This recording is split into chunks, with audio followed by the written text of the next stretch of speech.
Back in 2022, I made some MMO predictions that some of them I really freaking missed on. But Pantheon Rise of the Fallen will show more than tell this year. Others that came true largely because I picked easy things. Quest and its sibling Everquest 2, they're gonna have expansions. I think this is pretty much a guarantee. I skipped that tradition in 2023 because, well, I didn't have time. But we're gonna come back strong for 2024 because I'm gonna give you 10 MMO predictions that will, without a doubt, be wrong. I'm sure they're all gonna be wrong. I would be shocked if I'm right on any of these. But you can definitely come back and use this video to point out how wrong I was. But I want to involve you this year. I want to involve you in this wrongness. I want you to be part of it. And to do that, I want you to put in the comment section down below one of your, or as many as you want, MMO predictions. You can put whatever you feel like, just kind of don't be a dick about it, I guess. And I mean, I am certain that there will be at least a couple of you that just basically give the exact opposite predictions that I am giving. That's, you know, a solid way to go about it, I guess. But I want to see your predictions. What do you think is going to happen in the MMORPG genre in 2024? Put them in now, don't wait until like December of 2024. But what I'll do at the end of the year is I'll kind of go back to this. I'll look at some of your predictions. I'll look at my predictions and see just what we got right. Without further ado, let's get into the #1 video that people will use to shame me in 2024. First, my first prediction is all going to be about perhaps one of the biggest MMOs launching that was supposed to launch last year. Throne and Liberty. I predict that Throne and Liberty will launch. It's going to break Lost Ark's record for MMO peak on Steam and then crash down to earth once players get tired of it and or they encounter monetization holdovers from its Korean release that are really untenable. I'm expecting something more like Lost Ark than New World, though, with a big drop but not a sheer cliff of a drop. A steadier decline. Unless, of course, another MMO like Blue Protocol or Corepunk really shines through. Do hate starting these predictions off with a negative one, but hey, I mean, if that happens, players will still be happy about it. And I think the other thing going for it, hitting more like the Lost Ark numbers, is I believe it'll most likely be launching as free to play, kind of like Lost Ark did. We'll just have to wait and see what actually comes from it this year. But moving on to something more positive, this might just be a little bit of hope. But I like seeing older MMOs get kind of revitalized when they try new things with old content. So, World of Warcraft. With the recent revitalization of World of Warcraft, I expect their season of discovery to continue to drive high numbers and engagement, though novelty mingling with nostalgia as players enjoy the unique take on old content, even if Everquest has kind of already done this before with Vaniki and it didn't really work out all that well for them. And on that note, I also expect the complaints to get louder, a lot louder, about PvP events and raids that may or may not be underwhelming to players of the genre, and the influx of things like gear score and stuff like that. It's just how it goes with MMOs. But this next one, this third one, is perhaps the one that I'm really hoping happens the most. It's one of the most positive ones, but it's one that I'm really just hopeful for. It's all about Corepunk. My third prediction is that Corepunk will finally release after a long slumber in testing, and it is the surprise MMO hit of the year, outshining Throne and Liberty and Blue Protocol due to its unique take on the genre, blending MOBA with an MMO. Corepunk made a huge step forward with their open test at the tail end of 2023, which earned some rave reviews. It's the right MMO we may never get. Number 4 is iffy, if you want to call it an MMO prediction, but it is still tied to this realm. Enshrouded and Nightingale launched into early access and helped redefine the PvE survival genre in the same way Valheim did when it lit the gaming sphere on fire by letting trees kill you. Oh!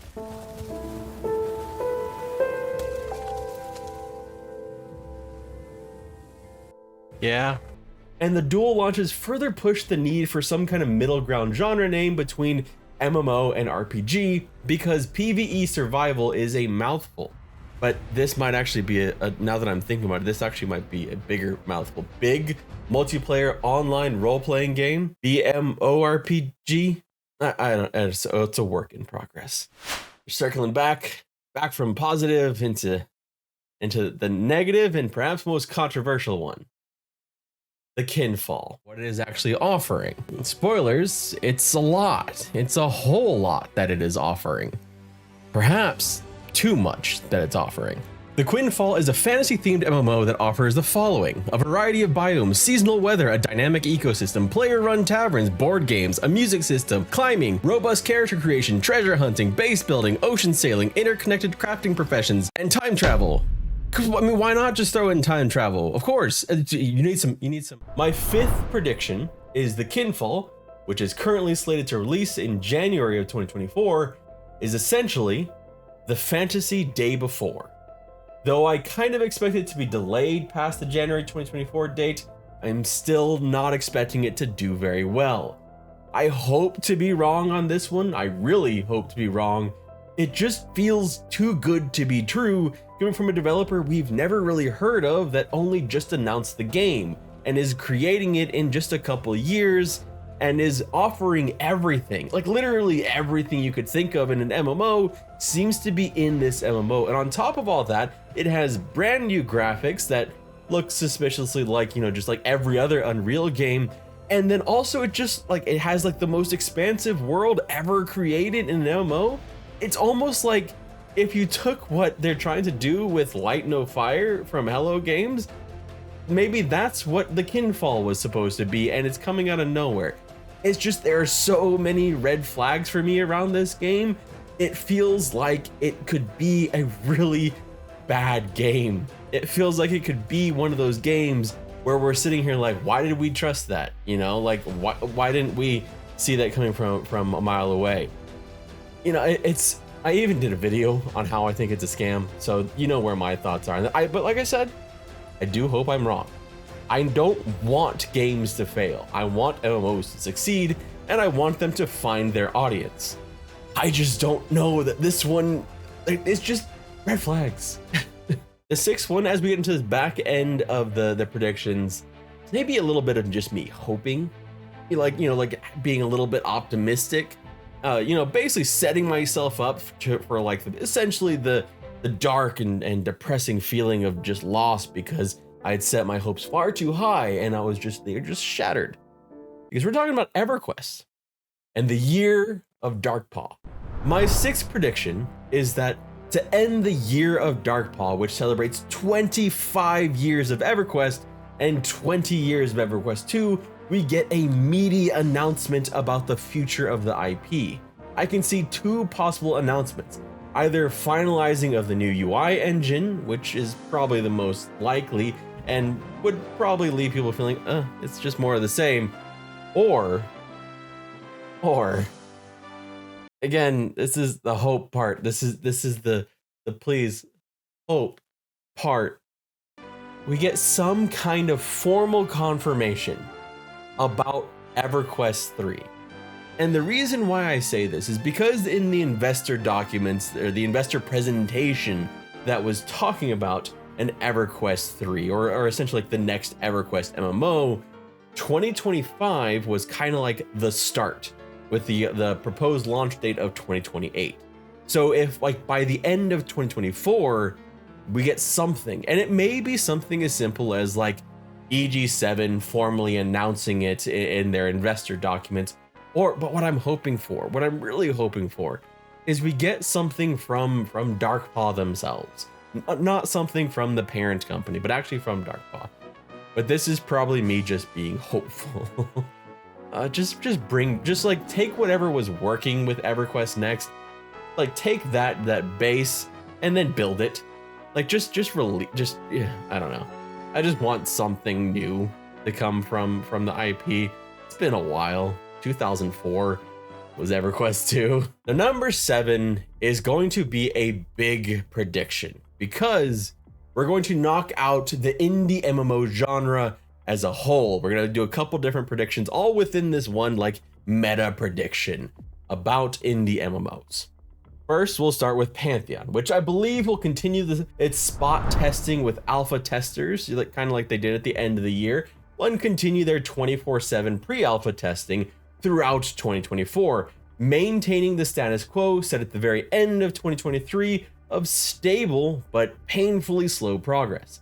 Art style remains a major bone of contention, but perhaps less so as they get new races in the new art style and a new zone, which shows more progress and more hope for the game coming to fruition at some point. I think there's also some kind of like connection with like human models in games in general, that because we're so used to seeing humans, that makes it easier to pick them apart. I mean, when I think about it, I even picked apart the human models in games like New World, and I think it's a part where, and I'm kind of going off script here, but I think it's kind of a part of why I really like MMOs that have lots of different races to go and play with, because I tend to be very, very judgmental of how the human looks, and I also just don't want to play a human. It's boring. I play a human all day, every day.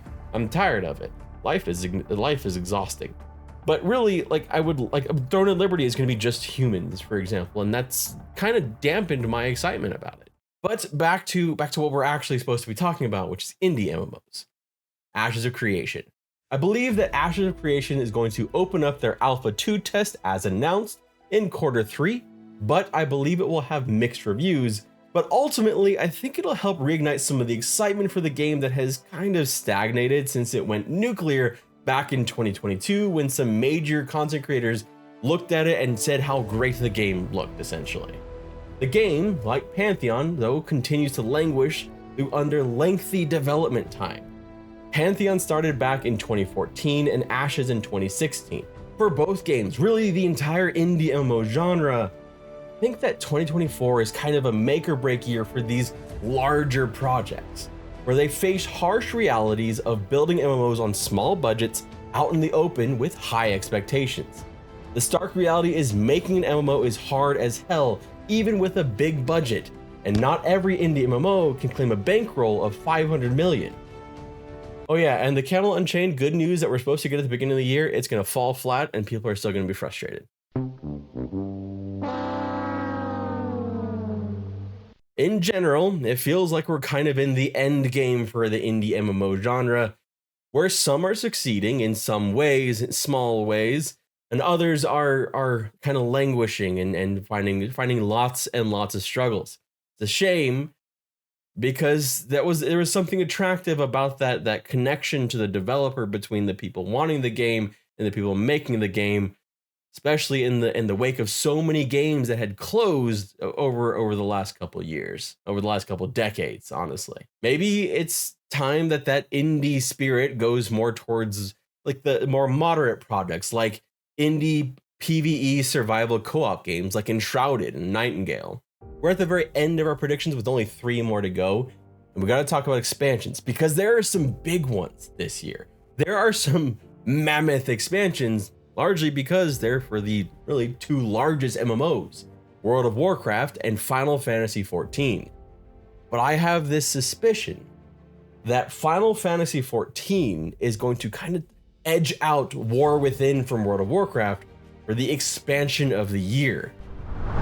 Both I expect to be well received, but Final Fantasy XIV's longer wait and penchant for quality in their expansive story edges out a revitalized World of Warcraft, further removed from the frustrations of Shadowlands and fresh with excitement around its classic offerings in hardcore and seasonal discovery, which kind of brought WoW back into public discourse 20 years after launch. It doesn't hurt that Chris Metzen has returned and the long shadow of Kotick is gone under new management at Microsoft. But ultimately, even that, with a buffer of a decent, if not great, Dragonflight expansion, doesn't give it enough oomph to get past Final Fantasy XIV's new expansion. And ESO just kind of keeps chugging along with their new expansion, as does EverQuest and EverQuest 2, which will be launching their 31st, and they just keep like putting out expansions. And perhaps we get a new expansion from Guild Wars 2, which is really kind of cool because I thought for a while, it looked for a little bit like maybe like the powers that be might be like having so many different squabbles around Guild Wars 2 that like a good game might be suffering for it. But then we got like a huge bunch of expansions, some of them like really, really good expansions. What else? Speaking of expansions, we got to talk about one that just had an expansion launch in our 9th prediction. It's all about New World. New World continues its multi-year reputation rebuilding and finally surpasses Lost Ark in player count, but still languishes as an MMO with its fans, but it's not able to break into the top echelons despite substantial time and investment. The game continues to find an identity years after launch, thus hurting its prospects, and you still can't swim. If there's one prediction that I feel very confident in, it is that you will still not be able to swim in New World. Watch them announce that their new expansion is a seafaring expansion in New World that takes you to some new continent or something, and so they add swimming. I'd play it if they did that. Number 10, and again, this final prediction might actually just be me hoping, but I think that number 10, that 2024 is going to overall be a good year for MMORPGs. It is a year that has a lot of delays of new core game launches that were supposed to happen in 2023 going into 2024. We may be getting Throne and Liberty. We may be getting Blue Protocol. We may be getting Corepunk. We're probably going to be getting some really good expansions with some of the biggest names in the MMORPG genre. And I'm really hoping that we get some big news on some of the development cycles that are ongoing for all different games like Chrono Odyssey or PAX Day. I want to hear more from some of these new MMO companies like Pixel Castle, see what they're doing because they have been very transparent. I'm really curious, but I think that 2024 will be a pretty damn good year for MMORPGs. And I kind of say that because we might be going into kind of like a cold winter of MMOs after this, where we have a gap between expansions, we have a gap between launches, where maybe like Project Triple L is the only game that may be launching. You know, we're looking at a little bit of a lean time, perhaps, after this one, unless some of the current in development MMOs can kick up the gear. Those are my MMO predictions, and honestly, I will be lucky if I get 1 or 2 right. But I want to know what you are predicting for MMOs in 2024. Let us know down in the comment section below, like if they're good, bad, indifferent. I want to hear what you have to say, and we'll circle back around to this in like December of 2024. My name is Redbeard Flynn. Thank you so much for watching. This has been a ridiculous year. It has been an incredible year. I set a personal goal for myself of 5,000 subscribers to end the year. We are about 400 subscribers shy of 10,000. I'm overwhelmed, and just from the bottom of my heart, thank you so much for making 2023 a year that I'll never forget. Thank you so much. My name is Redbeard Flynn, and I hope you have a wonderful new year. I hope 2024 is great for you. Talk to you later.